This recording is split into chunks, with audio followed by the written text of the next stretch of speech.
4 na taon nang nagtuturo si Teacher Karine Montano sa Romana at Charon Central Elementary School sa General Santos City. Pero ang kanyang pagtuturo, idinaraan niya sa sign language.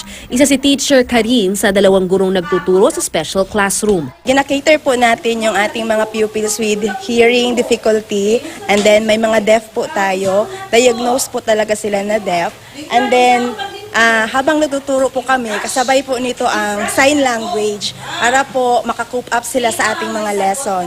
Nagsasalita naman ng isa pang gurong katuwang ni Teacher Karine. Ayon kay Teacher Karine, nung una ay nahirapan siyang magturo gamit ng sign language. Paunti-unti po, nakaka-response naman po sila, nakakasabay. And then, yung mga iba po natin is mga active din po naman at cooperative po sa ating mga klase.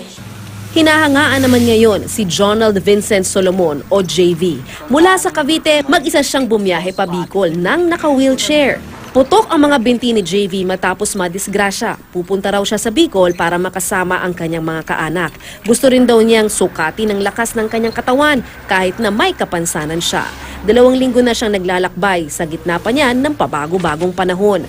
Marami namang tumutulong at nagbibigay ng pagkain at tubig kay JV sa kanyang paglalakbay. Dati na raw niya itong nagawa at nakapag-travel pa nga raw siya sa lalawigan ng Kalinga sa loob ng 2 buwang paglalakbay. Para po magbigay inspirasyon sa mga katulad ko para hindi sila sumuko agad, huwag sila mawala ng pag-asa. Lala Roque, GMA News.